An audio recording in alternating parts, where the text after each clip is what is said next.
Boa noite, Amparo. À noite.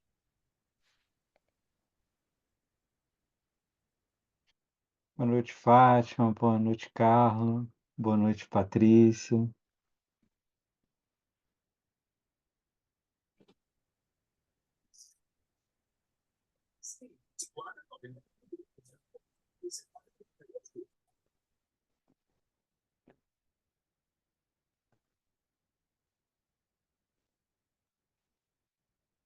Todo mundo tudo bem?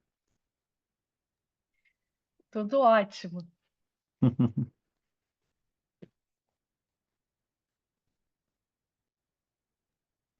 Professor, eu vou tomar a liberdade de depois mandar um pequeno videozinho que eu vi hoje na internet que eu fiquei encantada e ele resume bastante a nossa última aula, que é a Tommy Lee Jones perguntando qual era o maior erro da vida dela, ela dizendo, "Oh, eu fiz muitos, mas o melhor de tudo é poder se responsabilizar pelos erros." Eu achei aquilo tão parecido com o que a gente já viu que eu vou depois compartilhar com Por você. favor, por favor. Eu acho que é um desafio muito grande do nosso tempo, né? Porque é curioso, a gente está acostumado a, a ter as benesses da vida, né? No sentido de ganhar as coisas de graça, e a gente está acostumado a ser vítimas da vida. Ou seja, de acharmos que o que acontece com a gente, independe da gente, né. Bom, eu acho que uma das justificativas, das razões da ascensão da extrema direita no mundo inteiro, né, tem a ver com que eles sabem muito bem articular isso, né, dizendo vender a ideia de que vocês todos são fantásticos, vocês todos são merecedores, vocês todos mereceriam, ter fortuna, fartura e felicidade, mas o Estado atrapalha, as pessoas complicam, né, e aí todos eles vendem uma resolução, desse problema com a diminuição do Estado, ou pelo menos a diminuição do direito de algumas pessoas das quais o Estado protege, né. Nesse sentido cabe muito bem da ideia de que você, eh, tem que se responsabilizar, né, e isso é uma coisa muito rara, né. E deixa eu ver aqui que eu acho que deixei sem querer meu celular ligado aqui. Maravilha, Carla, vou ver E eu depois com acabei calma. de. Isso. Ela diz que é o melhor da vida, é se responsabilizar. Eu achei assim tão, tão especial, né? Porque é tão, como o senhor está falando, tão diferente, né? É curioso porque eu tô tenho até que avisar todos vocês, depois eu vou escrever lá no grupo. Semana que vem a gente não tem aula. Já estava meio que calculado nos dias que começa e termina o curso de não ter, porque eu vou estar num colóquio internacional em Florianópolis, um colóquio internacional sobre Sartre. A Carolina aqui também vai estar. Eh, e aí fica impossível, né, ficar fora de casa ainda vai, mas durante 3 dias de colóquio internacional não tem como, ainda mais garantir a qualidade da internet. Mas eu estou escrevendo um texto, ainda estou escrevendo, estou atrasado para apresentar lá, sobre Simone de Beauvoir e a psicanálise. E tem uma entrevista muito interessante do Sartre, em que ele está discutindo as críticas que ele recebeu pelo Ser e o Nada. E ele destaca uma do Raymond Aron, né, colega dele de École Normale e figura muito importante na antropologia, na sociologia, na ciência política, né, que conforme a vida dos dois foram percorrendo, eles foram se afastando, né, Raymond Aron virou uma figura muito próxima do centro-direita, né, o Sartre da esquerda, e ele fala que a Simone de Beauvoir também fazia uma observação em relação ao ser e o nada, que ela dizia que era preciso ter uma, como que eu vou dizer? Uma uma preocupação que não se é livre de qualquer forma, em qualquer situação. Ou seja, a liberdade ela se exerce em torno de dispositivos contextuais, né. E o Sartre dizia que talvez ele não tenha deixado isso claro no Ser e o Nada, né, no Ser e o Nada tem uma certa dimensão abstrata ali, que permite isso, entender que é uma liberdade vazia, né. Evidentemente a gente sabe que não é, a gente está vendo aqui nas moscas, mas é interessante, essa percepção no sentido de que se você só é livre a partir de um contexto, isso nada mais é do que reclamar que toda liberdade tem uma responsabilidade, né.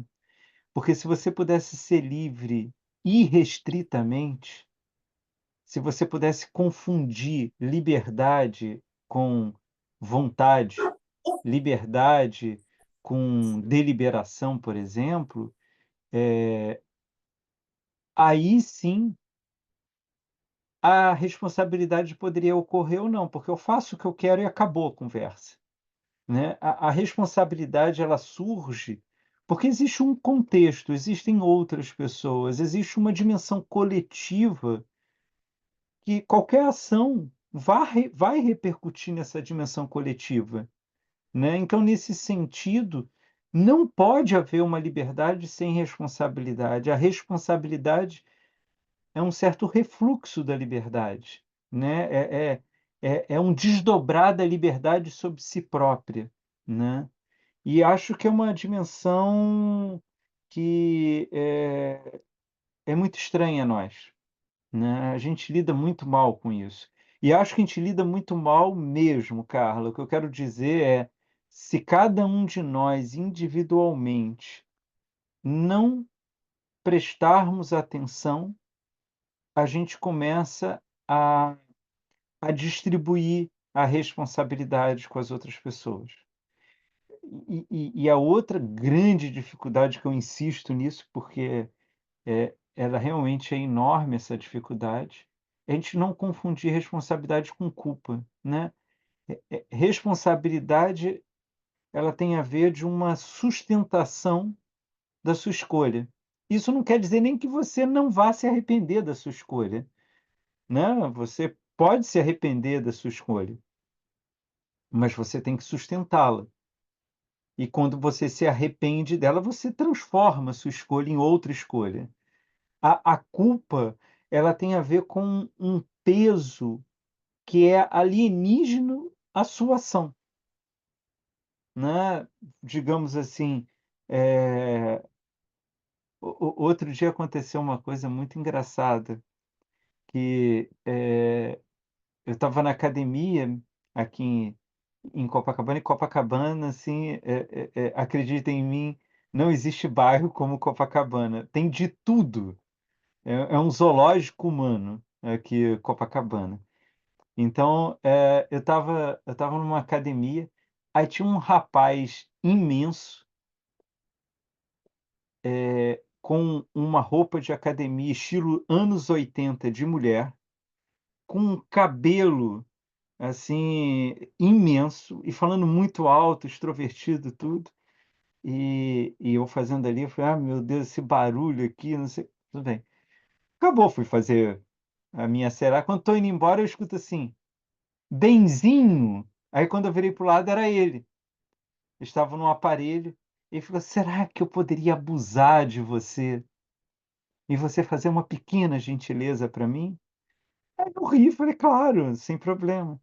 Você pode filmar eu fazendo o exercício?" Aí pegou o celular, me deu, e aí o que eu ia reclamar é que ele virou: "Você vai sair daqui da direita, vai para frente, depois pega de frente." Eu falei: "Nossa, mas eu tenho que filmar, ainda tem direção de arte ainda."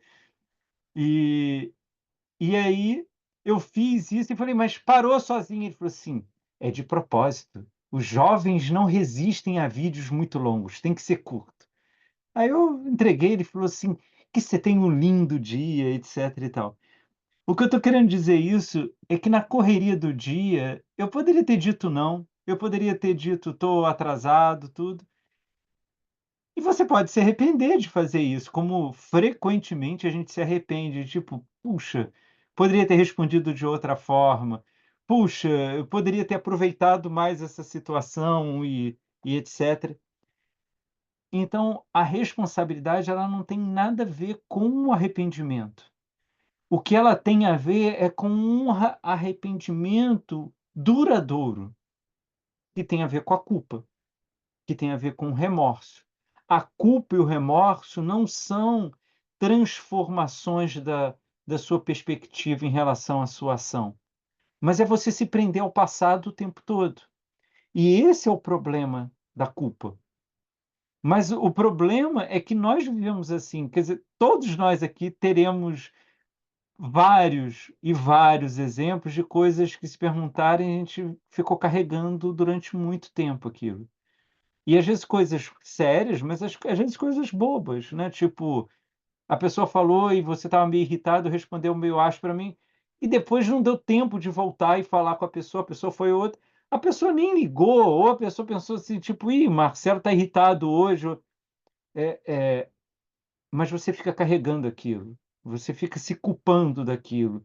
Ou seja, você fica, eh, você fica interditando a sua mobilidade. Você fica estagnando o seu movimento, né. Você fica, em última análise, você fica desvivendo, né, você deixa de viver para ficar retrocedendo. Né, então, não se trata nem um pouco de orgulho, não se trata de nem um pouco de arrogância, né, outro dia eu estava essas coisas de Copacabana, eu estava lendo atrás de uma camisa de jiu-jitsu, e tinha uma segunda mensagem que eu falei: "Meu Deus do céu, existem pessoas assim", estava escrito assim: "Retroceder nem para pegar impulso". Aí eu falei: "Mas que pessoa triste", né, quer dizer, é uma pessoa que só sabe andar para frente, ela não sabe andar para os lados, não sabe andar para trás, né, parece aqueles carrinhos. Eu me lembro quando era criança que o meu sonho era ter um carrinho de controle remoto, e a minha mãe comprava aquele vagabundinho que se apertava andava reto, e quando se soltava ele dava ré virando. Então, para você fazer curva, você tinha que ficar manobrando o negócio. Eu fiquei pensando, mas é uma pessoa limitada, né, porque ela só sabe andar para frente, ela não sabe olhar, ela não sabe parar, né, ela não sabe olhar. É muito incrível. Patrícia, você ia comentar alguma coisa? Eu tive uma impressão que você ia comentar alguma coisa. Não, só ia falar que parece que culpa você pode associar uma falta de responsabilidade, né, porque Ah, mas evidentemente, é, porque, digamos assim, você poderia me perguntar: "Mas se é assim, por que tanta gente sente culpa?" Porque é reconfortante também. Porque a culpa também te exime de sustentar aquela ação, né. O que que eu posso fazer, né. Eu me lembro uma música do Jorge Maltner, que ele canta com Caetano Veloso, Todo Errado, que ele conta que era a lembrança que ele tem da infância, que o professor ou a professora dele ficava dizendo assim: Jorge, você faz tudo errado, você faz tudo errado, você faz tudo errado, você até o que você faz bem, você faz na hora errada, não sei o quê, e ele faz uma música dizendo, né, e é engraçado que eu não peço desculpas, nem peço perdão. E ele vai trabalhando justamente nessa coisa do errado que é o certo, né, do todo errado, que de alguma forma é uma forma muito nietzschiana de olhar para a vida, né. O Nietzsche, de alguma forma, ele está chamando a atenção que aquilo que, alimenta a existência é aquilo que não adere à existência, né. Então, a pessoa a a pessoa perfeita é aquela pessoa que ela some na existência, porque ela consegue corresponder a todos os padrões exigidos, né. E o que o Nietzsche chama atenção é que esse não encaixe, isso que deixa um relevo é o que alimenta a vida, é aquilo que produz, né, é aquilo que, por não saber fazer de outro jeito, você cria algo. Por não saber se comportar daquele jeito, você introduz alguma coisa, né. E a culpa, ela é muito alimentada, ela é muito cultivada no nosso tempo, porque é muito mais fácil lidar com ela, né. Bom, ela é imediatamente mais fácil lidar com ela, mas a gente sabe clinicamente que ela tem um custo altíssimo por trás disso, né. Então é tudo uma questão de você ter um pequeno lucro imediato, mas depois ter uma dívida muito grande a lidar.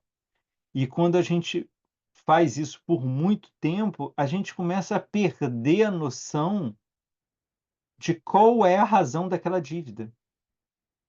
Né. Talvez essa seja a definição, a justificativa mais plausível de por que que você deve se trabalhar, por que que você deve fazer terapia, por que você deve se preocupar em entender o que está acontecendo com você. Não veja, eu estou tomando cuidado de não usar nenhum tipo de orientação teleológica. Eu não estou dizendo: "Você não tem que se melhorar, você não tem que se aperfeiçoar". Vo eu estou falando, você é uma questão de compreensão pessoal, né, é uma questão de exercício pessoal.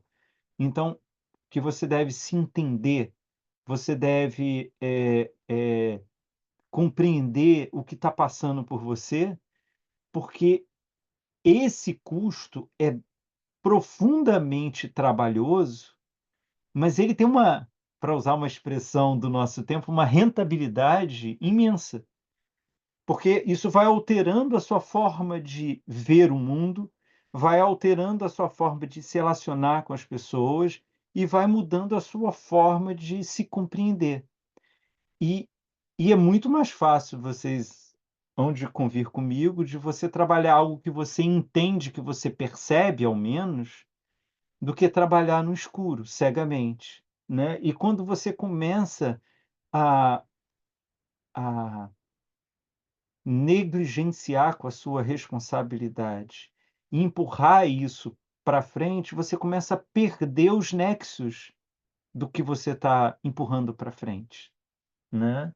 E nesse sentido, você tem muito mais dificuldade de compreensão, né. Quantas vezes isso acontece, mas muitas vezes isso acontece em terapia, por exemplo, onde você demora um tempo incrível para entender aonde que você está, né. Porque você tem camadas e camadas e camadas de subterfúgios que você foi adotando durante a vida, né. E veja, esses subterfúgios, eh eles não são estritamente desvios, não é que você estava certo e aí você usou um subterfúgio e errou, né. O Freud vai chamar a atenção que todos esses sintomas, eles são formas eficientes de resolver um problema de curto prazo.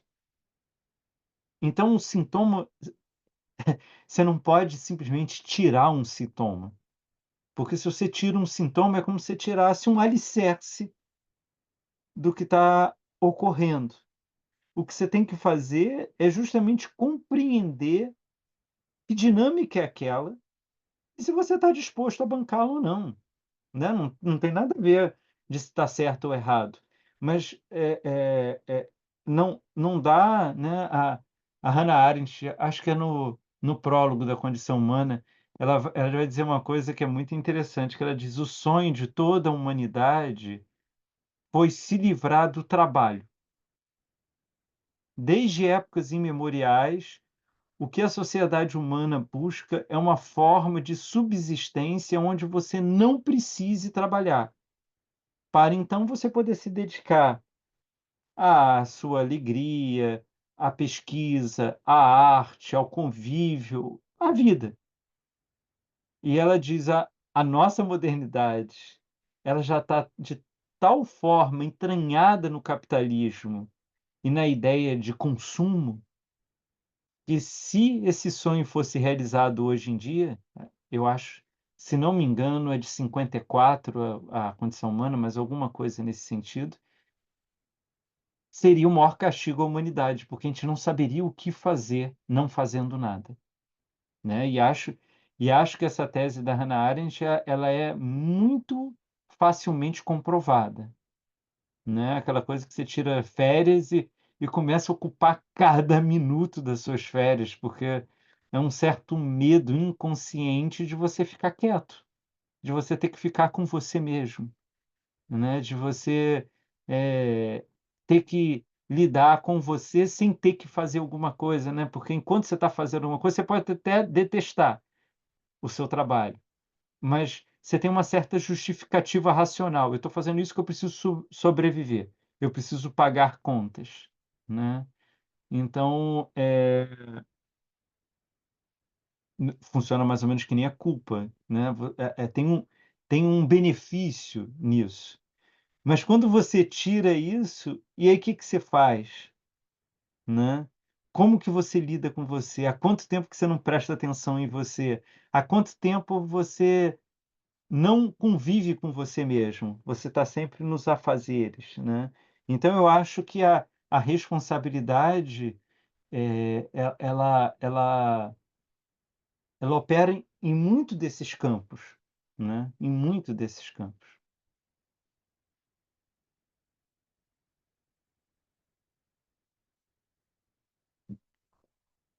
Queria começar com vocês hoje lendo um pequeno trecho, eh, de uma eu acho que é uma entrevista, deixa eu olhar aqui.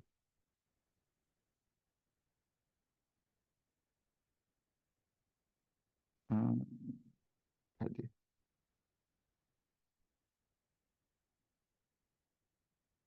É numa entrevista que o Sartre vai dar, e ele vai dizer o seguinte: "Eu tenho em mente", ele está falando sobre o teatro, perguntam para ele qual é a base do teatro dele. E diz: "Eu ainda tenho em mente a dialética hegeliana". E aí vai ser menos interessante o que que é dialética hegeliana e mais entender como que ele entende o teatro para ele. E aí ele continua: "Pois, quando Hegel fala do teatro grego e romano, ele mostra personagens que têm todos o que ele chama de patos. Patos, como vocês sabem, não é apenas um sentimento, mas é um sentimento que é também um direito. Por exemplo, Antígona tem um direito e Creonte, em oposição, também tem um direito. Então, os direitos se opõem. E é por isso que, segundo Hegel, existe a tragédia. Pois bem, eu tenho essa ideia profundamente arraigada. Eu a mantenho no meu teatro. Mas esse problema do patos não existe mais agora. É outra coisa que fazem os criadores do novo teatro.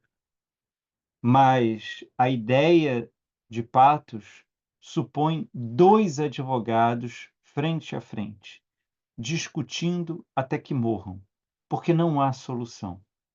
Eles têm dois direitos opostos, ou então até que um deles torne o outro seu escravo.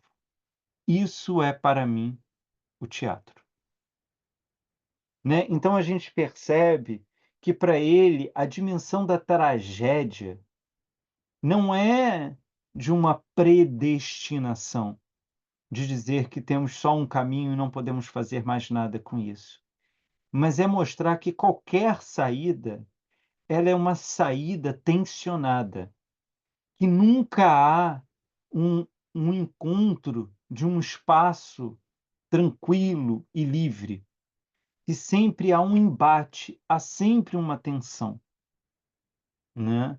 E, nesse sentido, nunca vai haver um Egisto ou uma Clitemnestra que vão se reconhecerem como abusadores e entregarem o reinado a Orestes. O que sempre vai haver é um embate, e um embate onde ninguém tem razão para ceder. Porque, por um lado, Orestes vê um usurpador,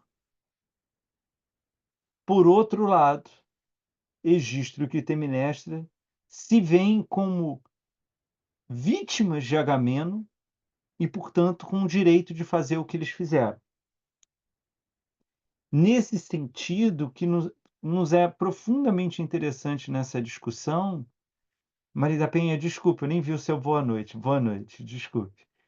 Que a gente vê a importância da responsabilidade. Quer dizer, responsabilidade não é uma iluminação do bom caminho e, portanto, um caminho livre e resoluto.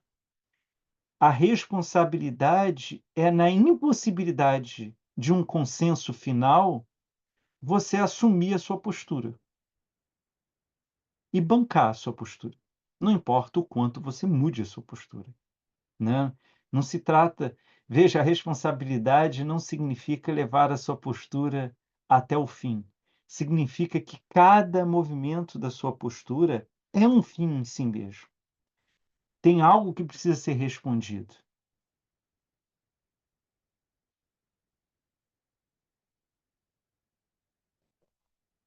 Nesse sentido, claramente, Sartre faz alusão à tensão presente em As Moscas, por exemplo, entre, por um lado, Clitemnestra e Egistro, e de outro, Orestes e Eletra. É só porque há um enfrentamento que não é nem circunstancial, nem necessário, e isso é fundamental a gente entender, que o confronto que Sartre está descrevendo em As Moscas, ele não é circunstancial no sentido de que poderia ter sido resolvido o conflito de outra forma, por uma negociação, por uma atitude anterior. Não é isso.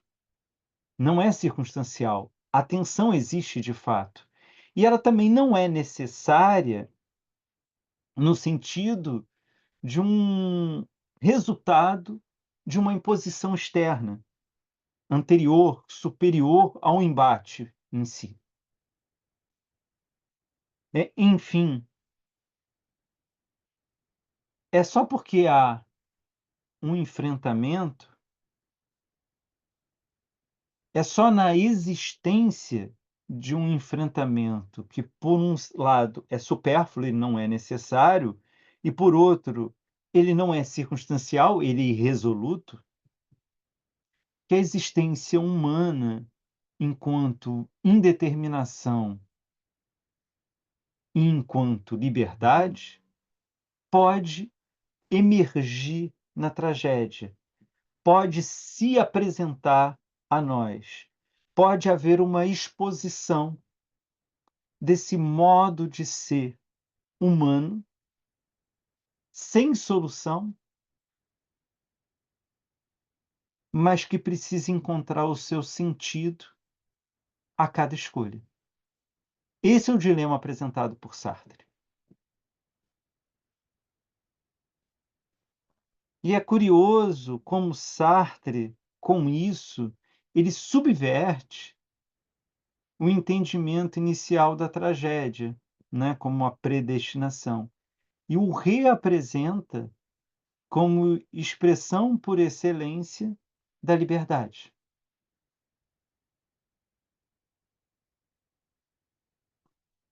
Nesse sentido, acho que eu comentei com vocês já, tem uma entrevista que, eh não, entrevista não, um comentador que analisa dizendo que o Sartre não escolheu a melhor forma, dramatúrgica para falar o que ele queria. Não, ele como se fosse isso, né, como se o Sartre está ali escolhendo uma forma para apresentar. É justamente a tragédia que permite, nessa dimensão sem solução que a tensão explicite o humano. Mas se assim o é, se o enfrentamento é capital para a dramaturgia, e quando eu digo capital para a dramaturgia, eu estou me referindo tanto à peça quanto na vida, né? Então, nesse sentido, viver é dar conta do enfrentamento, né? O que chamamos de viver é a forma que nós enfrentamos as resistências, é a forma que, ao enfrentar a resistência, as resistências, constituímos aquilo que chamamos de nós mesmos, né? De alguma forma, o que sou eu é a minha história de resolução do enfrentamento, né? Essa atualização do enfrentamento. E nesse sentido é curioso também, porque isso muitas vezes faz com que a gente tenha uma certa miopia em relação a nós mesmos, né. Normalmente a gente critica e reclama e quer transformar o que há de melhor em nós, né, no sentido de que nós queremos nos adaptar, nós queremos, nos acomodar no cenário, na família, na vida, nós queremos nos diluir nos outros, quando o que há de melhor em nós é a nossa singularidade. É aquilo que, frente a uma questão, eu faria algo, Patrícia faria outra coisa, Maria Penha outro, Carla de outro jeito, Amparo de outro jeito, Fátima de outro jeito. Essa é a questão, né. Então, é impressionante como essa discussão nos coloca em outra perspectiva, numa perspectiva onde a questão está não aonde queremos chegar, mas a partir de um certo olhar futuro, isso é necessário, a gente olhar para frente, como que vamos agir. É isso que constrói o nosso futuro, e não o olhar para frente, né. O olhar para frente, ele simplesmente nos permite elaborar o nosso presente, né, porque se a gente tivesse um presente muito restrito, a gente não é capaz de elaborá-lo, a gente não é capaz de agimentá-lo, né, de o tomar e transformá-lo.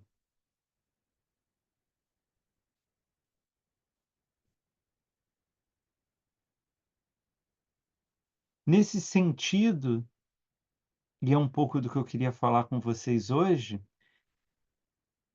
se o enfrentamento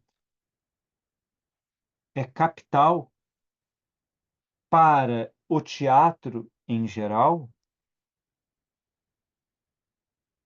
não podemos entender, compreender e falar desses polos dentro do drama isoladamente, estaticamente, como se fosse o bem e o mal, como se um lado fosse completamente correto e outro lado completamente errado. O que eu estou querendo dizer com isso? Se há uma dinâmica que faz com que o drama ocorra ao opor mãe e filho, deve haver alguma dinâmica também interna entre Orestes e Eletra. Uma dinâmica que diga algo sobre nós, sobre o humano. Se o Sartre está dizendo que tudo ocorre sempre em tensões, e essas tensões elas nunca se resolvem, portanto, não se trata de saber do certo ou errado, mas de entender quais são os pontos de fuga que vão ser encontrados. Nesse sentido, claramente é preciso entender que dinâmica que está correndo entre Orestes e Eletra.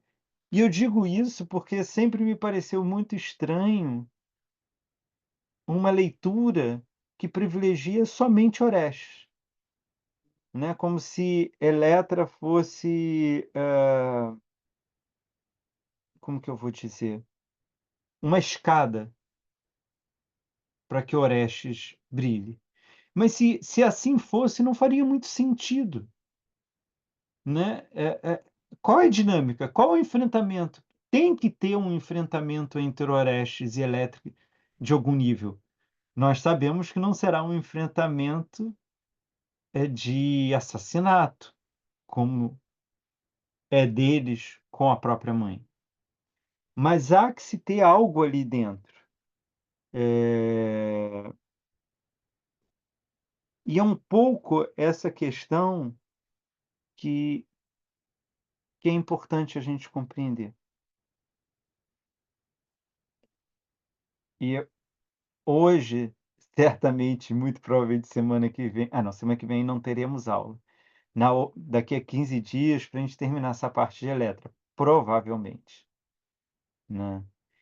Maria da Penha, é porque eu acho que eu falei antes de você chegar, semana que vem eu vou estar num colóquio em Florianópolis, então eu não vou conseguir dar aula, mas já estava programado um dia da gente não dar aula mesmo, então, quarta-feira que vem a gente não tem aula, daqui a 15 dias a gente retorna, só para esclarecer aqui. Obrigada, professor, pela informação.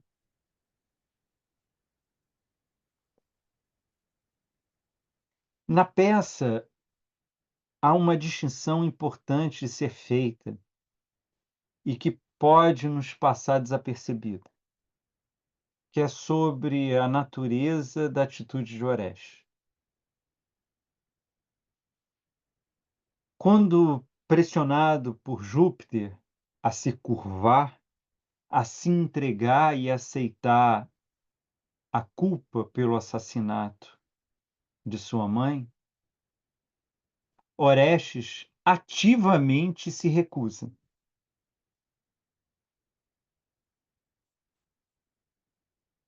Mas a pergunta é: qual é a dimensão dessa atitude?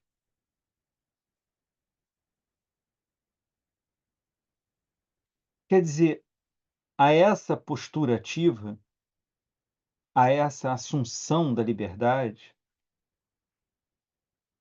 ela não é da natureza de um Marte, né, quer dizer, ele não se coloca ali como um Jesus crucificado, que se entrega para expiar os pecados dos outros. Ele resiste. Ao contrário de Eletra, ele se mantém firme. Mas também ele não faz o papel inverso, que seria da figura do herói, né, que poderia tomar a dor de todos para si e assumir o governo de Argos. Porque é curioso, ele não aceita cair na culpa, como Marte, mas ele também não aceita o papel de herói, que seria assumir, né, como Édipo fez quando vence a esfinge, ele assume o governo. Ele assume o papel do salvador, do herói. E o Orestes não faz nenhuma dessas 2 coisas, né. E eu acho muito importante a gente dar conta de que lugar é esse estranho? Porque as 2 saídas clássicas do Ocidente é isso: ou você cai, mas elevado a um Marte, ou você vence, elevado à figura do herói. Ele tem uma posição estranha, né, a gente acabou pulando, porque precisávamos pular, mas tem um discurso final do Orestes que é muito impressionante, que ele diz: "Eu sou um rei se não me engano, que ele fala sem povo, né, que ele diz: eu não vou ficar aqui para governar vocês. Eu assumi o meu reinado para ir embora, então cada um se vire agora", né. Ele tá entregando o feudo existencial de cada um a cada um.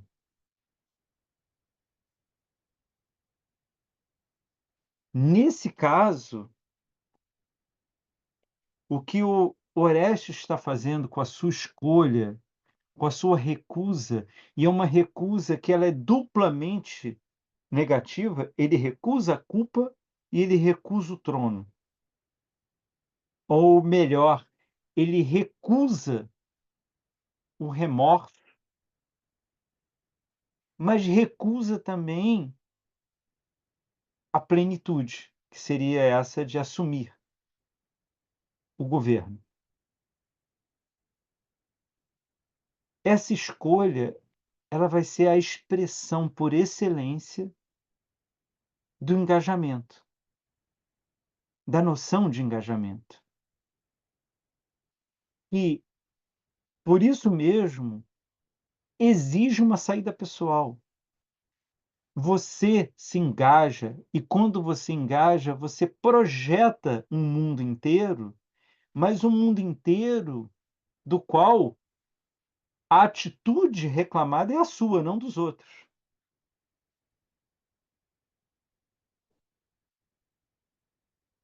Sartre escolhe o que ele escolhe e paga o preço pelo que ele escolhe. Melhor ainda, Simone de Beauvoir, com o feminismo, escolhe a postura que ela escolhe e assume o preço da escolha que ela faz. E que cada um pague o preço da sua escolha. Em nenhum momento, nenhum deles pode assumir o lugar do diretor de consciência dos outros. O resultado é sempre coletivo, mas a luta é sempre individual. Por isso que Orestes, vou olhar aqui para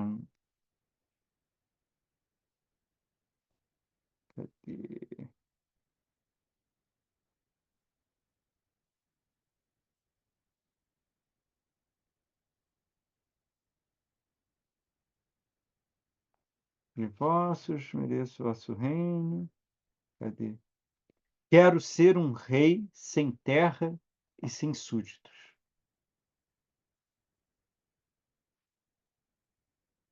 Essa é a questão. Essa é a novidade.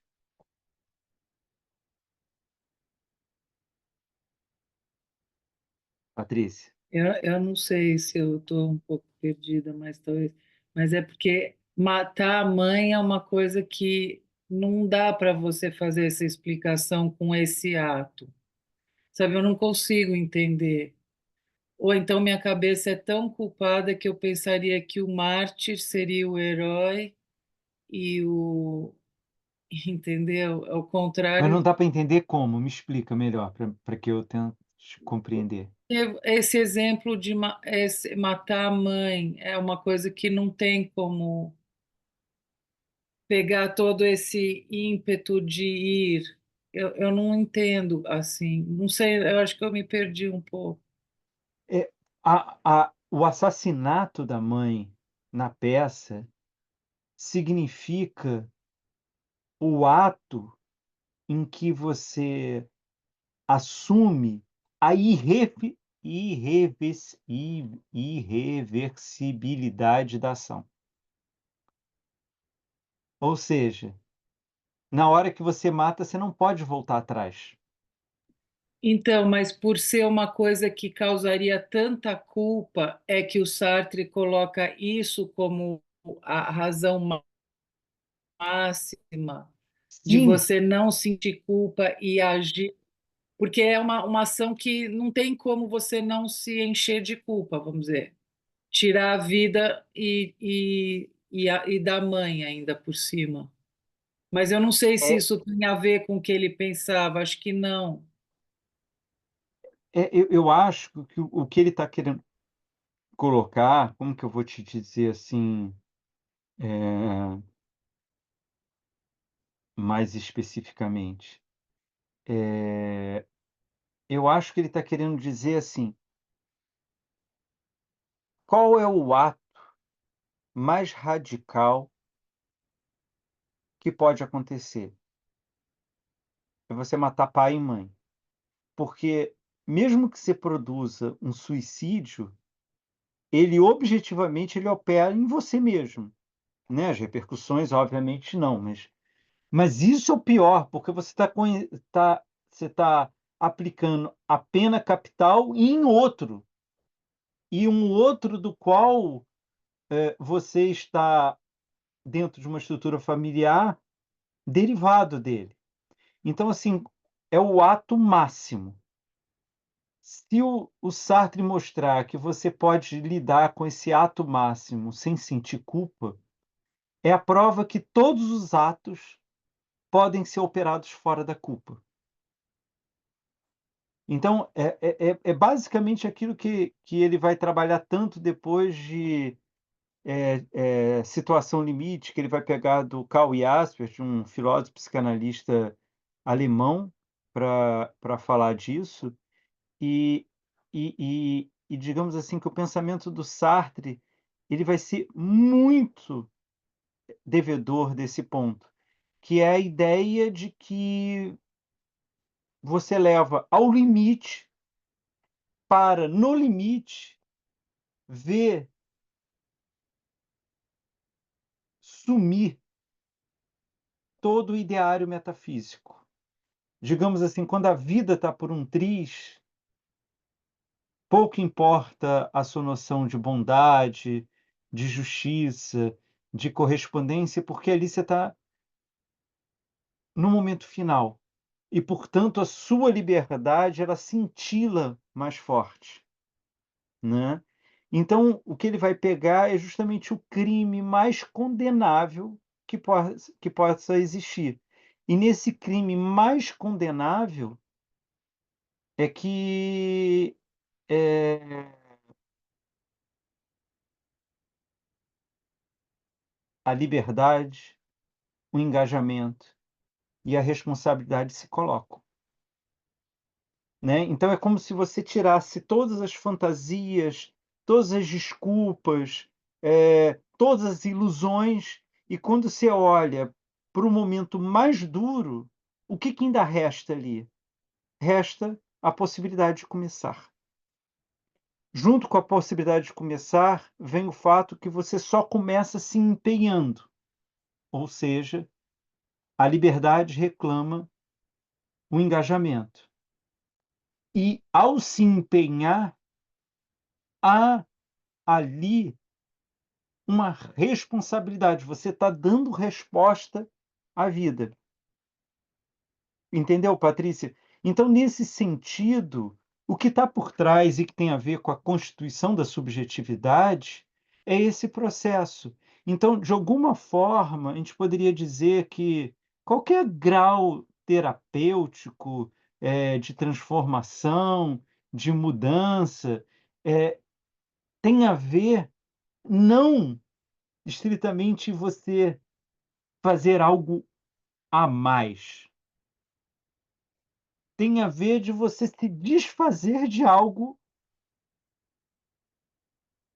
que você está carregando.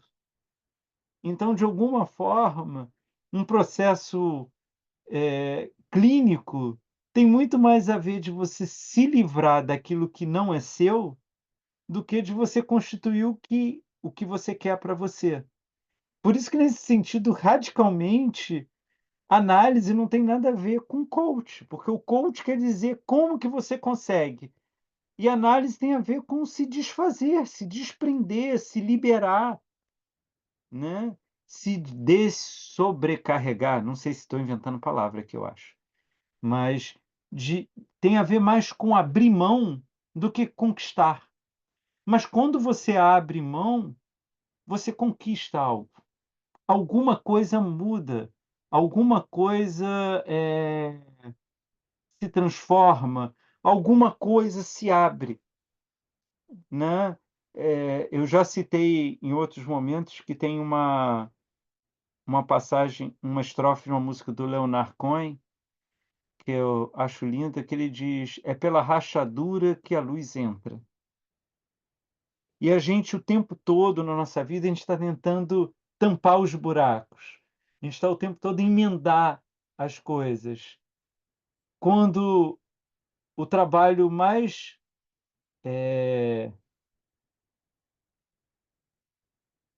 potente seria da gente alargar as rachaduras, da gente ampliar os buracos, porque nisso haveria uma expansão maior e não uma constrição. Porque o que a culpa, o que o ressentimento, o arrependimento, o remorso produzem é um encolhimento, é uma diminuição, né?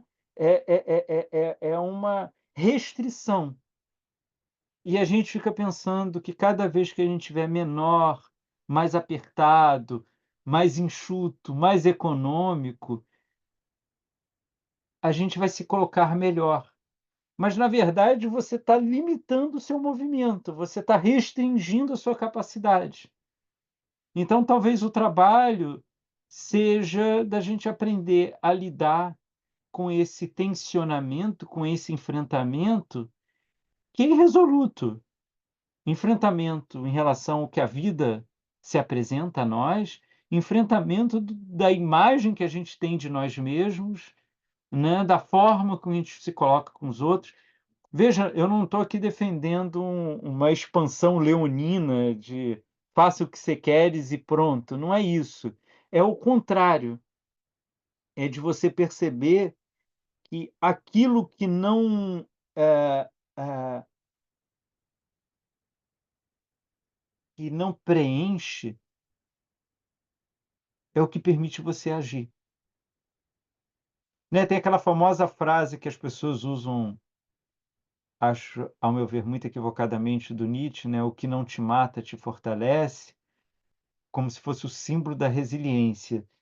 E me parece que o Nietzsche está querendo dizer que o que você considera de mais incompleto seu, é o seu maior agente de força.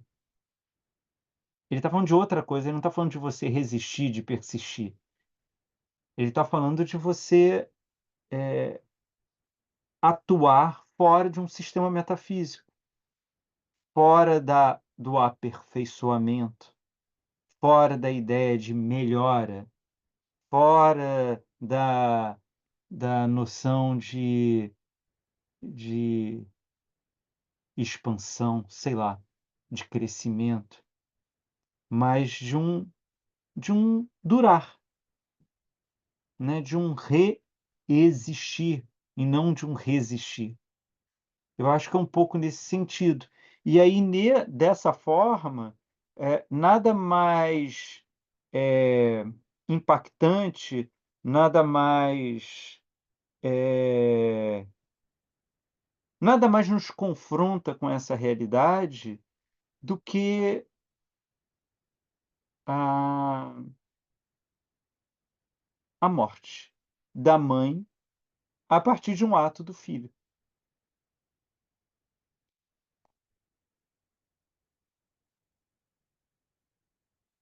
Faz mais sentido, gente? O que eu estou falando faz algum sentido? Eu agradeço, eu acho que eu não estava conseguindo entender. Eu acho que o motivo é o principal de tudo que você estava falando, mas eu não estava conseguindo, talvez, engolir essa ideia. É porque, ela é completamente oposta da lógica que todos nós fomos criados, né. Então, assim, eu diria para você, Patrícia, que é menos uma dificuldade da gente entender o que o Sartre está dizendo, porque eu acho que a peça ela é bem clara, mas é porque quando a gente começa a entender, a gente começa a resistir àquilo, porque aquilo não parece estar certo, não parece fazer sentido. E eu diria, Patrícia, que é isso mesmo. não está certo, porque ele não está operando entre o certo e o errado. Não faz Então, mas sentido. agora deu entender o que que ele estava querendo. Uhum. Não que isso implique no que está sendo dito na peça, é a razão que ele usa isso, mas isso estava meio pegando na minha cabeça, agora ficou super claro, assim. Mas é isso mesmo, exatamente isso.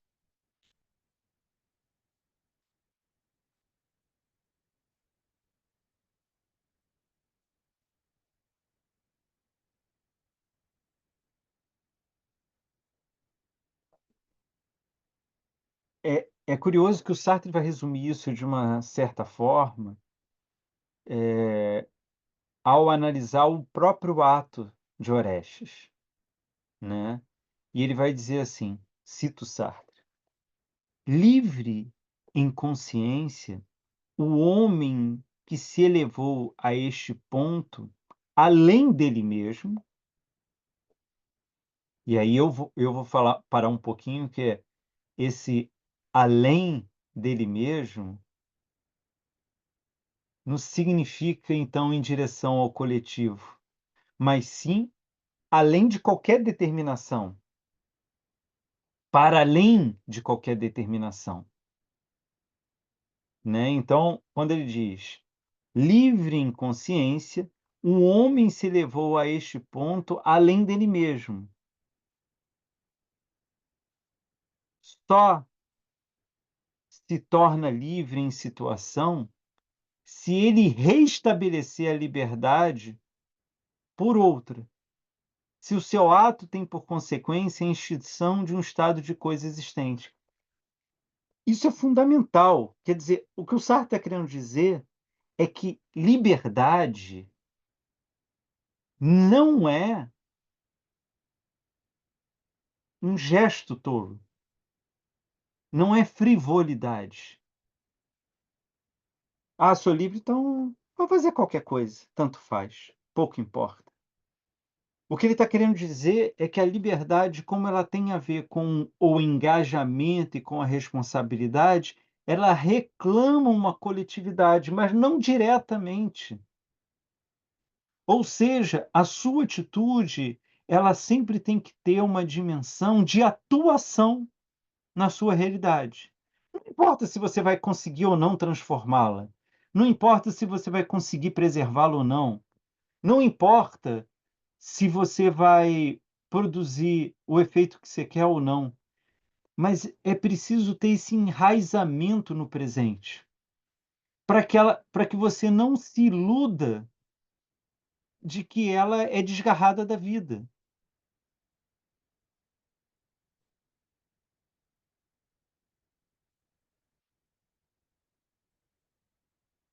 O que ele está querendo dizer é que a transcendência de qualquer ação humana já escapa ao puro individualismo.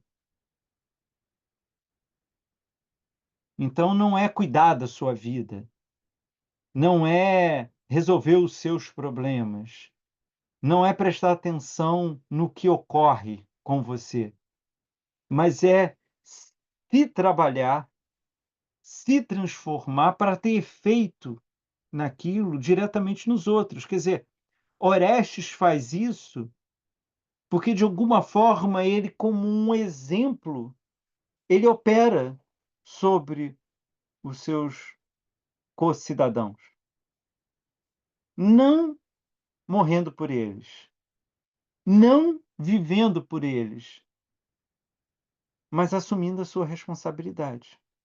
E quando ele faz isso como exemplo, ele ilumina os outros, mas ele deixa a cargo de cada um fazer o seu papel. Ele não vai liderá-los, ele não vai comandá-los. E a gente percebe hoje em dia como a própria ideia de exemplo que traz isso, não é exatamente a mesma coisa, mas o exemplo traz essa força, como ela está completamente em descrédito na nossa cultura. Você quer ter o que o outro tem, mas você não quer seguir os passos do outro.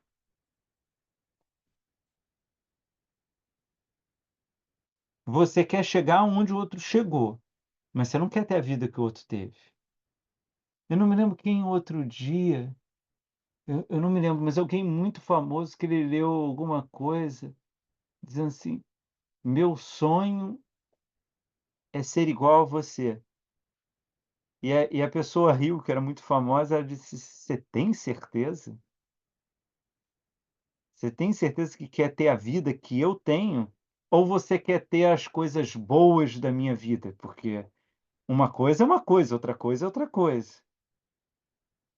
Né, eu sempre fico pensando, assim, que as pessoas querem ter muito sucesso. Eu nunca quis ter muito sucesso, porque eu acho que você ter uma vida de muito sucesso é uma vida infernal de coisas que eu valorizo. Eu valorizo, por exemplo, ficar andando na rua, nas cidades, distraidamente. Uma pessoa famosa não consegue fazer isso. Só para dar um exemplo tolo, bobo, né. Então, às vezes eu fico me perguntando alguma coisa que alguém consegue, eu fico pensando assim: "Eu sei como que ela conseguiu. Eu não estaria disposto a pagar o preço que essa pessoa pagou para conseguir o que ela conseguiu". Mas a gente não pensa nesse sentido, né. Então é uma frase que vocês já devem estar cansados de eu dizer, porque eu acho que não importa que curso eu dê, que tema que a gente esteja discutindo, em que situação esteja a nossa argumentação, eu sempre falo disso. No Introdução Teorética sobre a Verdade e Mentira, no sentido extramoral do Nietzsche, ele diz: "É uma falácia dizer que os homens amam a verdade. Eles amam os benefícios da verdade, e não a verdade". Quer dizer, a gente quer o espólio, mas a gente não quer a vida. A gente quer a herança, mas a gente não quer o trabalho. A gente quer a fama, mas a gente não quer ter a construção. E como diz uma conhecida minha, a gente quer ter uma mansão, mas se recusa a pagar o IPTU correspondente a uma mansão. É um pouco disso, a nossa época é muito assim, né. Não à toa que a gente tem esse lero-lero, que é um lero-lero do famoso ganha-ganha, né. O que o Sartre está dizendo é o contrário, não dou, não dou. Ninguém cede. E por ninguém ceder, você tem que se comprometer, porque é a única forma de você atuar no mundo. Veja, isso não tem nada a ver com agressividade, isso não tem nada a ver com violência, violência física que eu quero dizer, mas isso tem a ver com uma resistência. Tudo resiste. E e e se você sinceramente não está disposto a pagar o preço das coisas, significa que, de certa forma, você está se colocando quase que passivamente na vida. Patrícia, por favor. Mas o estar ou não disposto Hum. a pagar um preço. Putz, agora eu me perdi. É que eu ia falar que isso não viria ao caso, porque, como você falou, a ação independe do que vai acontecer lá na frente. Não, Então, sim, você tem né, toda a razão. Você querendo ou não, você está inserido na vida. Você agindo ou não, você age de alguma forma, mas a forma com que você faz isso muda. Então, você assumir as rédeas da sua vida é uma outra forma de viver do que Zeca Pagodinho, né, deixar a vida te levar. eu decidi, então, como você falou aquele dia da Martha Argerich, né, a pianista, tá, Uhum. eu não estou disposta a ficar horas num piano, mas eu estou dentro do meu tamanho, então eu estou cumprindo. Se eu quiser, tipo, estudar piano, que foi aquele exemplo que você deu, eu faço a escolha dentro. Então, se eu quiser me tornar ela e eu quiser pagar o preço e estudar infinitamente, que deve ser o que precisa, eu estou escolhendo. Se eu escolhi também menos, então nenhuma das duas coisas se diferenciam entre si. De Cada um valor, fez a de opção, forma nenhuma. De cada um forma alguma. fez a opção. A pessoa quer andar só até ali, ela sabe, é o preço que ela quer pagar por aquilo, tá ótimo. É aquela primeira ação que nem você falou no presente. Eu vou e depois eu que vou decidir, mas é sempre uma resolução sua de e pagar o preço por isso. Então, tá, eu não vou ter aquela fama, eu vou ter outro tipo de coisa, e é isso que eu quero para mim. Então, tá. E se você quer Exatamente. a fama, vai lidar com a fama e com as coisas que você não vai ter por causa da fama, né? E mais, porque assim, você querer viver a vida da Martha Argerich não quer dizer que você será ela. Não s não quer dizer nem que você vai poder entrar no mesmo lugar que ela esteja, porque você pode ser medíocre. Mas essa é uma dificuldade da nossa época. Você tem que escolher o que você quer viver e não aonde você quer chegar, porque aonde você quer chegar não é do seu controle, porque você não vive isoladamente. Existem outras pessoas querendo. Existem outras pessoas que serão melhores que você, tem outras pessoas que serão iguais a você, tem outras pessoas que serão piores a você, em tudo na vida. E existem condições, né, tem situações da vida em que as pessoas gostam muito de, esse discurso liberal, pega assim: "Mas e aquela pessoa que nasceu em Bangladesh, numa cidade pobre, numa família pobre, hoje em dia é um milionário". Mas você pode ter certeza que se ele nasceu lá, teve algum movimento de sorte na vida dele, que ele deve ser merecedor de toda a sorte, porque ele deve ter agarrado aquilo com unhas e dentes e se criou em torno daquilo, né. Tem um livro que eu li um tempo atrás sobre empreendedorismo, essas coisas, e o autor era muito bom, que ele dizia assim: "Não existe uma única pessoa bem-sucedida no mundo, financeiramente bem-sucedida, que não tenha tido um lance de sorte na vida. Às vezes, o próprio lance de sorte foi suficiente para ela ficar trilhardária. E às vezes aquele lance de sorte catapultou e a partir daquilo ela foi trabalhando e cresceu mais ainda. Mas assim, não existe essa ideia que é vendido de que se você for obstinado e seguir, que não, entendeu? Não, né? O Aristóteles prova isso através da Ilíada, né, no caso da Odisseia. Ele diz: há um consenso que poucos reis foram tão bons como o rei Príamo de Troia. Ele era bom, justo, preocupado com o seu povo, um grande administrador.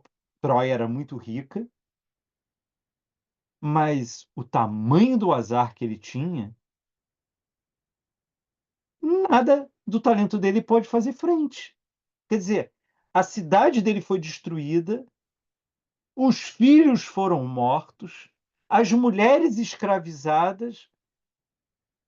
Como você pode dizer que existe uma justiça nisso?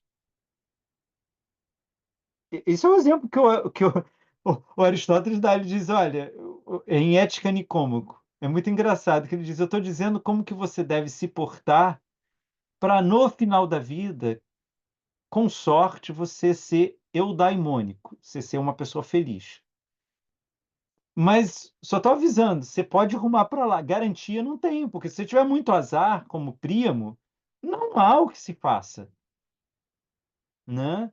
E essa dimensão, ela é muito forte, porque ela tem a ver, com um certo, hã,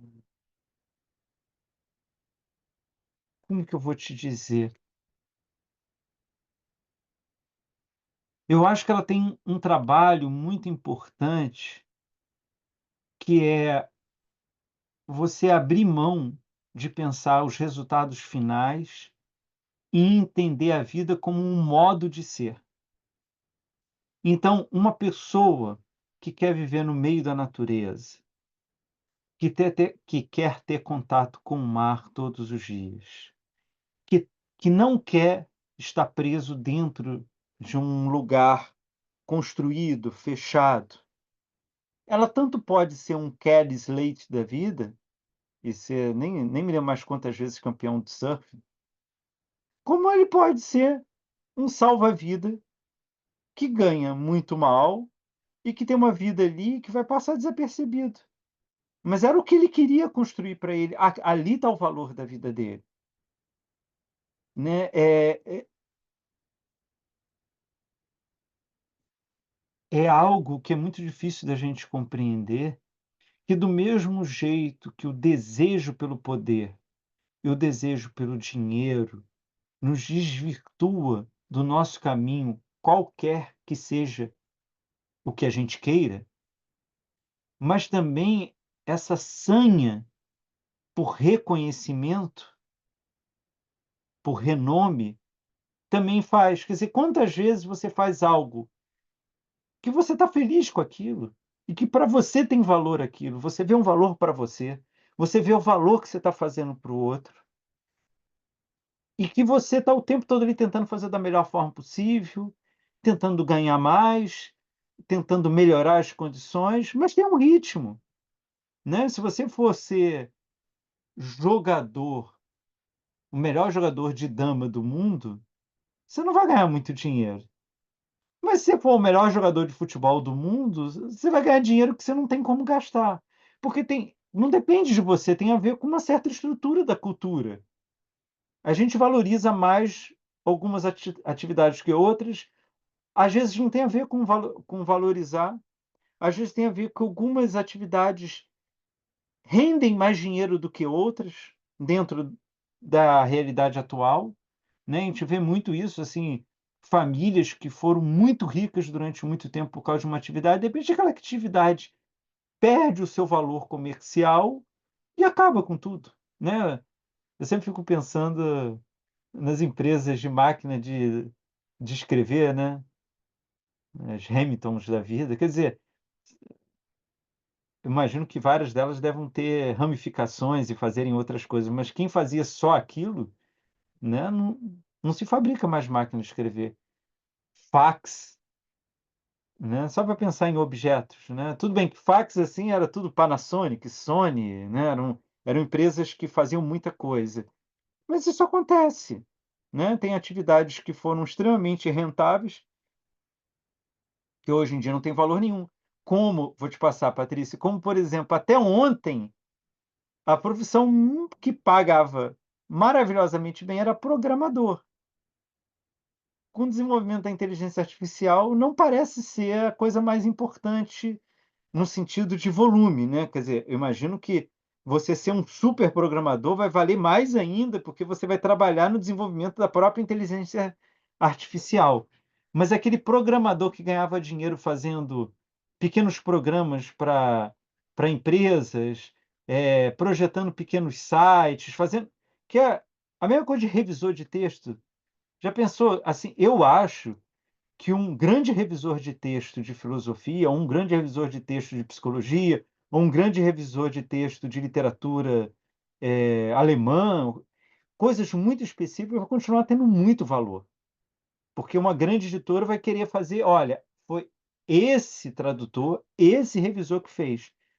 Mas o comum, ele está com o emprego em risco, porque do jeito que as AIs estão se desenvolvendo, para fazer uma tradução boa, não precisa de muito tempo mais dela estar fazendo, porque ela já está fazendo traduções muito boas.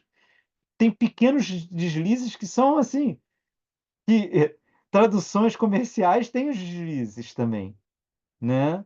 Então assim, essa dinâmica é muito importante da gente entender, se colocar porque perceba por favor, Patrícia, não esqueça o que você vai falar, mas o que o Orestes faz é ao assumir a sua liberdade, e explicitar aos outros que eles estão de posse da sua própria liberdade.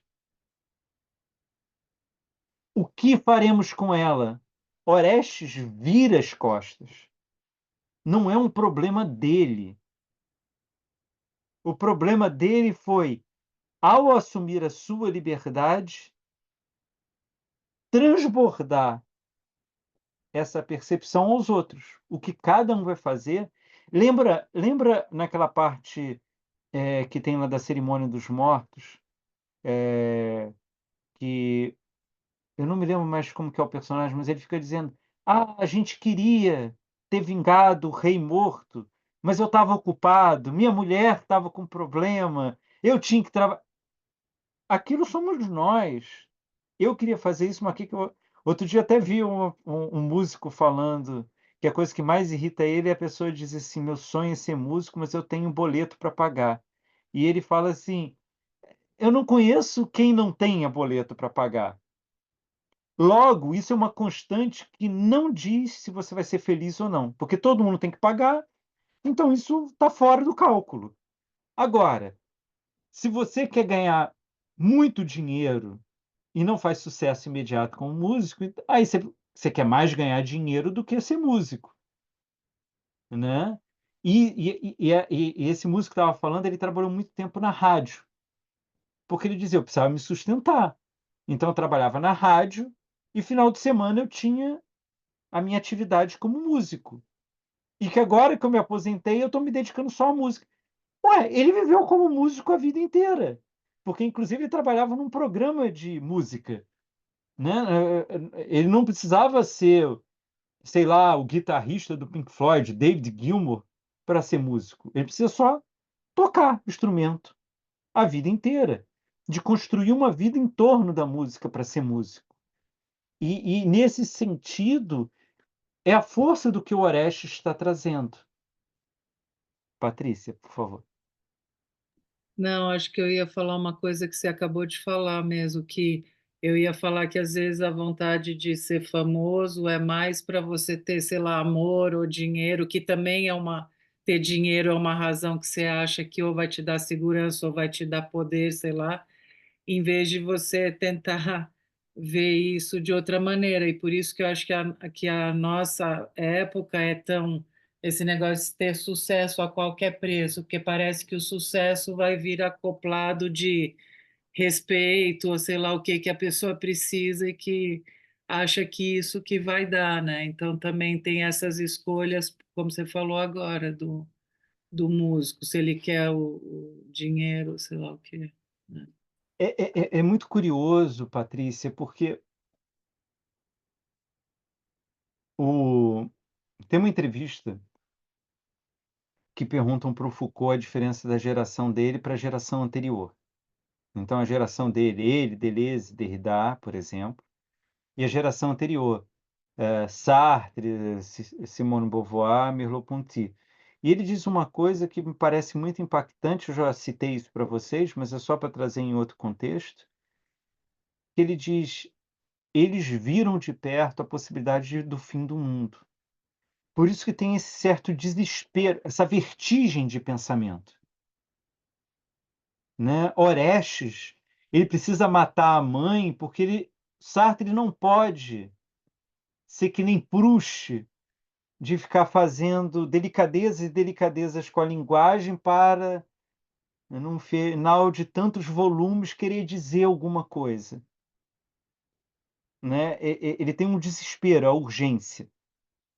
E de fato, eu acho que tem isso em Sartre, né, quer dizer, de alguma forma, a nossa cultura transformou todo mundo em consumidor, mas isso ainda é uma análise ainda estreita, porque ao nos transformar em consumidores, o que a nossa época fez, nos transformou todos em produtos. Você não tem mais a exploração da mão de obra selvagem como a abominável escravidão. Mas o que você tem agora é que tudo é produto. É uma outra forma de exploração. E tem um lado melhor, porque ela não é tão aguda e agressiva como a escravidão. E tem um lado pior, que não sobra ninguém, né, tudo é produto. E nesse sentido, tendo nesse jogo de consumidor e produto, o problema é que a gente perde essa dimensão da vida, porque a gente transforma tudo em obtenção e posse, obtenção e posse. E a vida não pode nem ser obtida nem possuída. A vida só pode ser vivida. Então, eu, por exemplo, eu pessoalmente, eu peço desculpas a quem estiver aqui e pensar diferente, mas eu acho uma perda de vida você viajar para fora do país e ficar um dia num lugar, outro dia no outro lugar, sei lá, você fica 15 dias fora e você viaja um mundo. Porque a sensação que eu tenho é que se você se internasse num resort de mundo, se você fosse para uma feira da providência, você aproveitaria mais a diversidade do mundo do que, sei lá, porque você não está vendo nada. E como cada vez mais os lugares estão parecidos, né, assim, se você for a Nova York, se você for a Paris, se você for a Lisboa, se você for ao Rio de Janeiro, é capaz de você confundir, encontrar a mesma loja, o mesmo restaurante e a mesma forma de viver. Isso está exigindo cada vez mais que você fique mais tempo no lugar para entender a singularidade do local. Né? Vou dar um exemplo tolo. Tolo, eu estou dizendo, é muito tolo. Mas se você vai correndo a Paris, você não consegue perceber que por volta de 5h30, 6 horas, você vê aquela fila quilométrica nas boulangeries, que as pessoas estão entrando lá para comprar baguete. E com aquele péssimo hábito do francês de colocar a baguete sem nada embaixo do braço, né? É coisa terrível. Mas antes não tinha fila, depois não vai ter fila, porque é o fluxo das pessoas saindo do trabalho e comprando a baguete.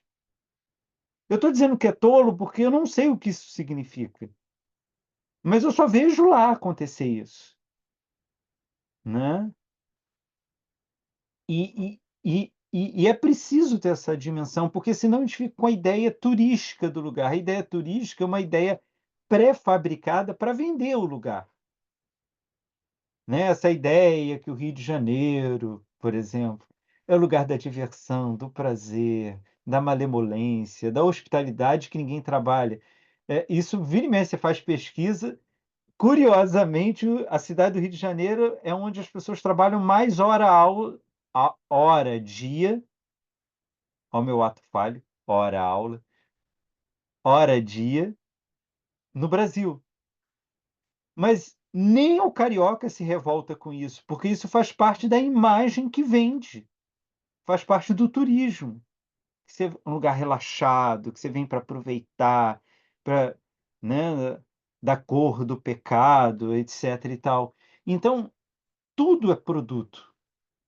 E nesse sentido, quando você vai para o âmbito da produção, você perde completamente a capacidade da vivência, do vivido, daquilo que não pode nem ser orientado, nem calculado, nem previsto, nem possuído.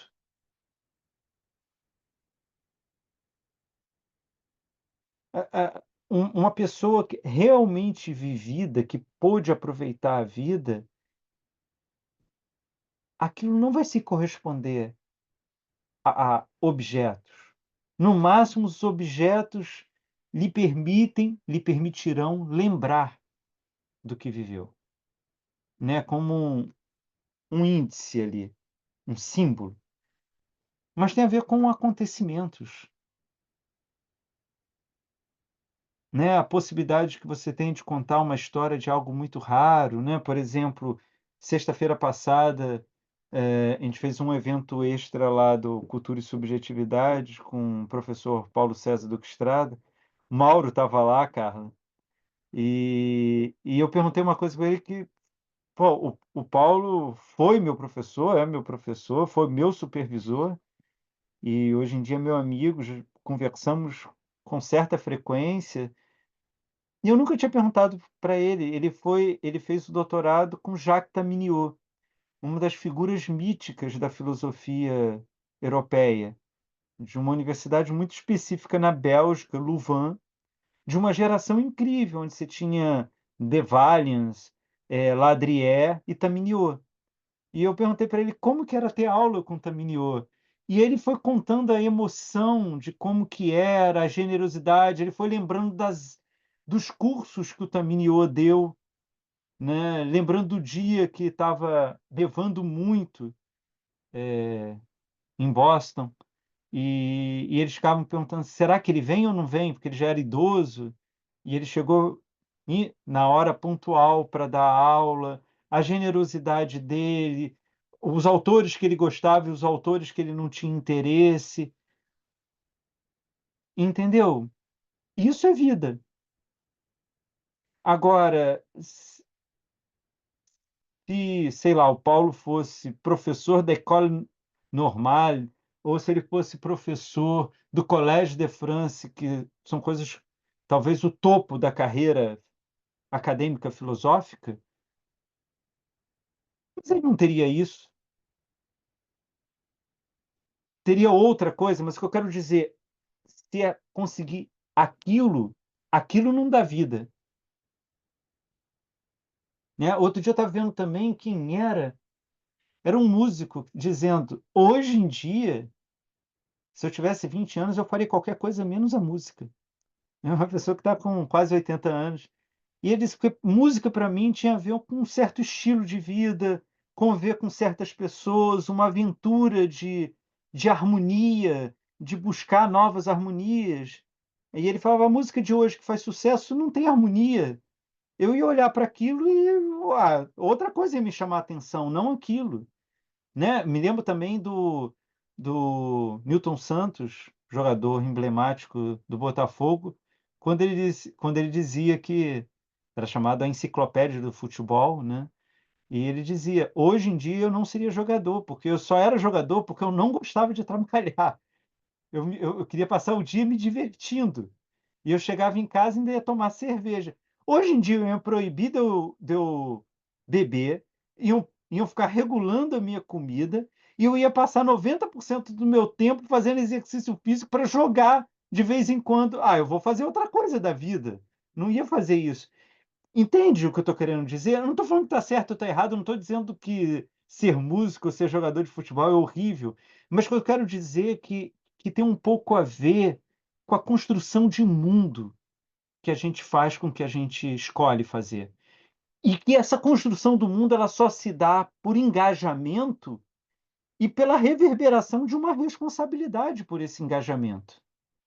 É nesse âmbito que as coisas estão funcionando. E nesse sentido, não há como não lembrar de Sócrates e do desafio do retorno à caverna,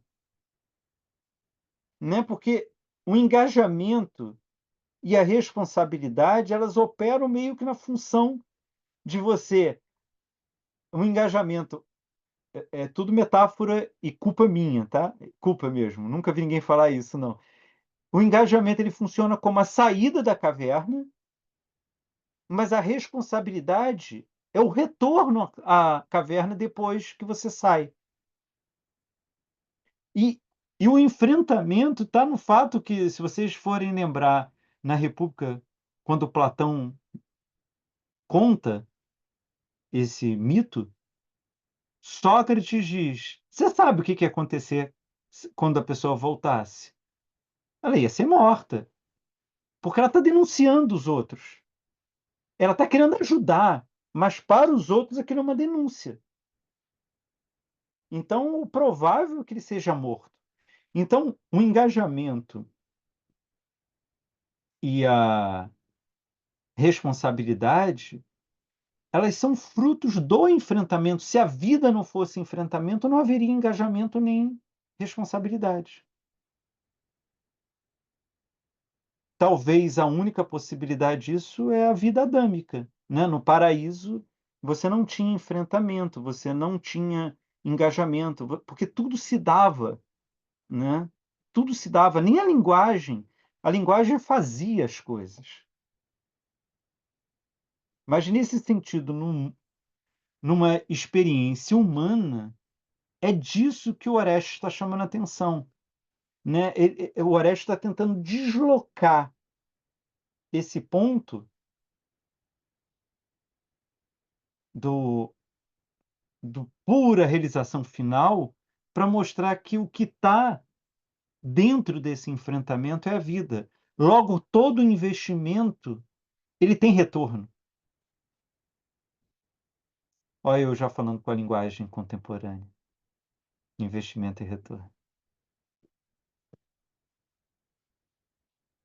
Gente, eu acho que a gente podia parar por aqui, porque eu ainda não entrei na letra, mas eu acho que a gente já foi. E acho assim, eu sempre acho que as minhas percepções são meio ruins de mim mesmo, mas eu agradeço muito a aula de hoje, porque eu ia falar de outras coisas, mas eu acho que tudo que a gente disse hoje permite a gente construir pontes, tanto para o que a gente já discutiu, como para o próximo movimento. Muito obrigada. Eu que agradeço.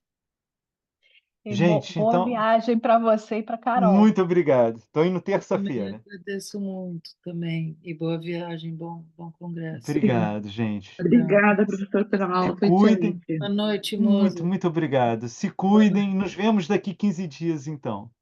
Com Uma certeza. Até ótima mais. noite.